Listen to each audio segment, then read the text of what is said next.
Craig is a guy who just wants to retire and escape responsibilities, but by accident, he ends up becoming the leader of a clan of super powerful hunters. Even though he's ordinary and has no idea what he's doing, everyone thinks he's a genius.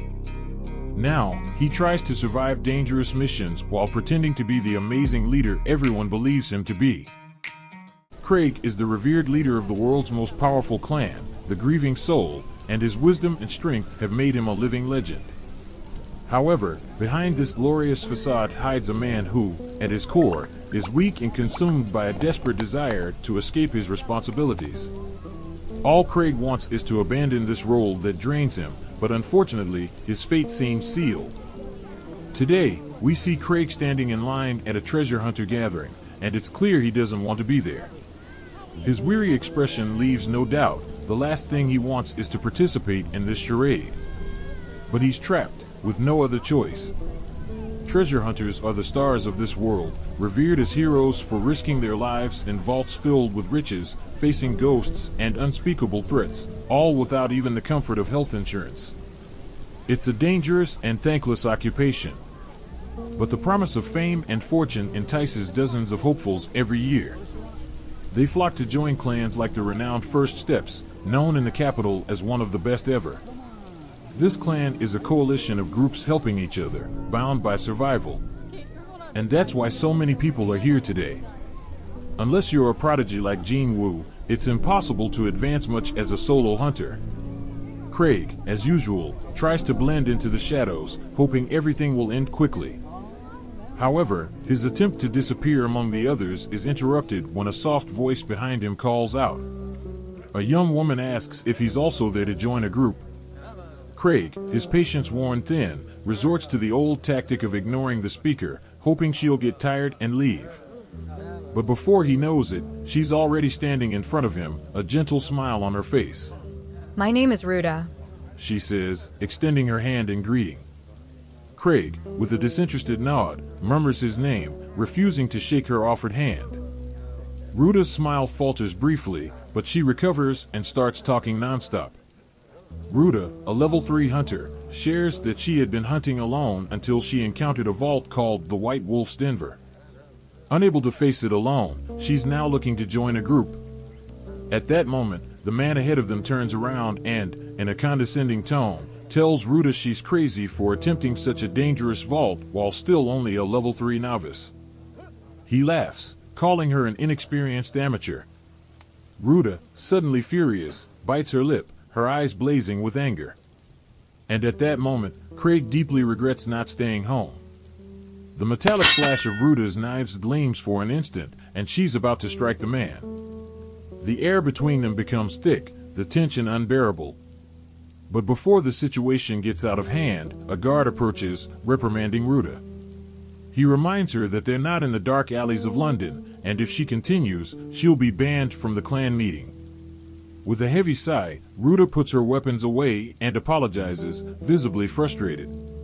Craig, once again, tries to fade into the crowd, wishing to disappear. When they finally make it into the meeting, Craig can't seem to shake off Ruda. She, dazzled by the strength and prestige of the other hunters, looks like a child in front of a whole new world. Have you been here before? She asks, a bit anxious. Craig, with little emotion, responds that this is the 5th time he's attended this meeting. Ruda looks at him with a mixture of pity and disapproval. You must be a terrible hunter if you have to keep coming back here, she thinks, but doesn't dare say out loud. Among hunters, talent is everything.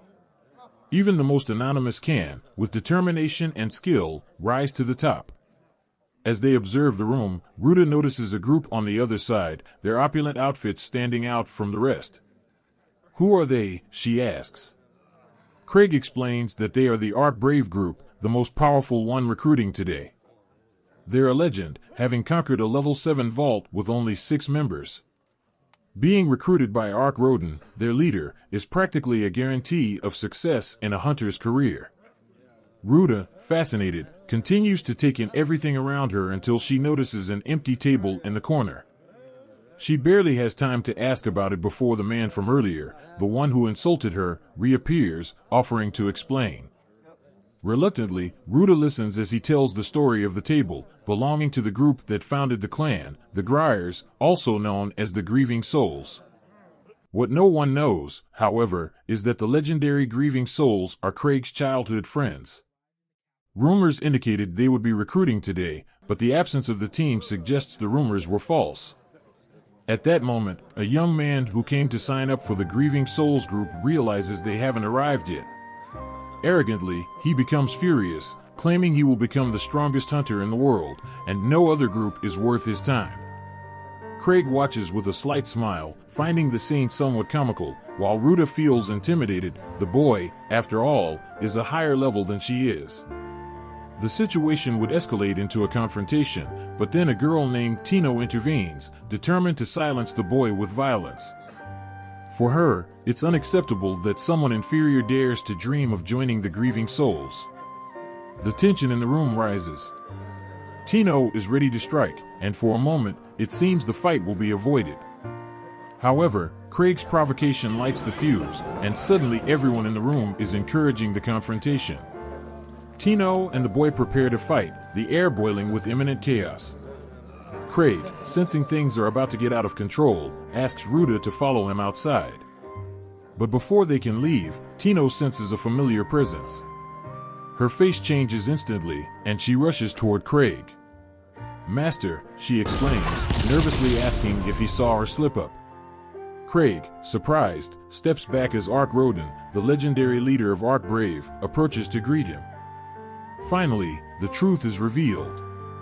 Craig, the reluctant one, the weakling trying to escape attention, is the master of the Grieving Souls clan, and no one could have imagined. The impact of this revelation shocks everyone around. Now, all eyes are on him, and the weight of responsibility suffocates him once again. Craig, fighting back panic, wants only one thing: to leave, far away from it all. When Craig and his friends arrived in the capital, they were clearing out all the beginner vaults in record time. However, there was a problem. Craig had no idea what he was doing.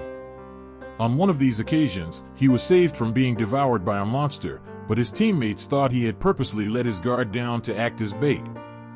With no other choice, Craig went along with the story, but in reality, he was about to be eaten.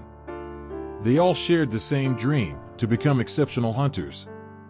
But unlike the other five, Craig was painfully ordinary. He knew that sooner or later, he would become a burden to the group, and he didn't want his friends to despise him for his weakness. So, he made a difficult decision: he would leave the group on his own. However, when he tried to resign, things took an unexpected turn, and he ended up being named team leader. That's how he assumed his current position as leader of his incredibly talented childhood friends. But deep down, he just wished he could retire from the life of a hunter. Ruta and Greg still couldn't believe they had been talking to the clan master the whole time. As Craig sat in his chair, Ark approached and asked if he had arrived late on purpose to observe the crowd as if he were one of the commoners. Craig denied it, explaining that he had simply overslept. But Ark, as usual, wasn't listening, firmly convinced that Craig had arrived late on purpose. No matter how much Craig tried to explain, people always interpreted him in a way that made him seem better than he actually was. Kay, on the other hand, didn't like the closeness between Ark and Craig at all and wanted to kick him out of the clan. But Craig wasn't willing to do that. Tino, a level 4 hunter, was an apprentice of one of Craig's childhood friends, Liz, and thus spent a lot of time around him. Ark asked Craig if he had any good candidates in mind for recruitment, but honestly, there was no need for new members in the clan at the moment. However, since Ark rarely recruited new members, Craig seized the opportunity and asked if Ark would seriously consider any recommendation he made. Ark responded that he would accept anyone chosen by Craig, which surprised everyone. The vice captain tried to dissuade him from such a hasty decision, but Ark interrupted, stating that anyone chosen by Craig would be worthy of joining his group. Tino started to blush, thinking Ark was considering recommending her, but she didn't like him much and was torn between accepting or not. Suddenly, the boy from earlier, whose name was Gilbert, stepped forward from the crowd, ready to beg if necessary to be accepted by Craig. Craig tried to think if Gilbert would be a good choice, but quickly gave up since he was terrible at judging people's character. Not knowing if someone would be strong in the future, Craig decided to let fate decide. He told Gilbert that he was willing to recommend him, but there was one condition. As a hunter, the most important thing is to ensure you always win. If he lacked strength, he would endanger the lives of his companions. So, Craig wanted him to demonstrate his ability to always win. Craig then removed one of his magic rings and announced to all the hunters present that the first person to present the ring to Ark would be accepted into his group. With that, he threw the ring into the crowd, awaiting the chaos. Gilbert was the first to grab the ring, but that didn't last long, as Tino leaped on him, hitting him so hard he was sent to the other side of the room. Gilbert probably needed a doctor, but no one was focused on him as the ring rolled across the floor. Initially, everyone hesitated, but soon they began to fight for it. At this point, Craig decided to leave. And even though the bar was being destroyed, he walked out, muttering that it wasn't his problem, and went home. However, the next morning, it became his problem. The fight in the bar made front-page headlines, and apparently, the entire place was destroyed because of the brawl, though fortunately, there were no civilian casualties. In the end, Eva informed him that the Explorers Association wanted a private meeting with him, and Craig already knew what that meant. They were going to scold him. He asked how Ark reacted to the news, and Eva told him that Ark took it well and even laughed about the situation. With Ark not being angry, Craig wanted to take advantage of his good mood to send him the bill for the bar's reconstruction, as well as ask him to handle the association's meeting. But Eva informed him that the meeting was specifically for him, so there was no way to avoid it this time. Even if he tried to ignore it, the association's manager, Gar, would come after him, as he always did. So, Craig gave in and agreed to attend the meeting, but he planned to use his secret weapon, begging and apologizing. He argued that the only damage was to the bar, and since no one was hurt and the bar owner had been compensated, there shouldn't be any more issues. Gar didn't even have a chance to yell at Craig, as upon seeing him apologize, he decided to let the matter go for now. However, even without official complaints against him, Craig still needed to take responsibility for his actions. That's when Gar assigned him a mission, without giving him the right to refuse. The association receives all kinds of missions for hunters, but with the large volume, some are so difficult or pay so little that no one wants to take them. These missions are known as chores, and Craig really didn't want to deal with one of those. He tried to pretend he was too important to be assigned such a mundane task, but Gar didn't let him escape this time, forcing him to choose. Craig opened the mission book and began searching for the easiest one.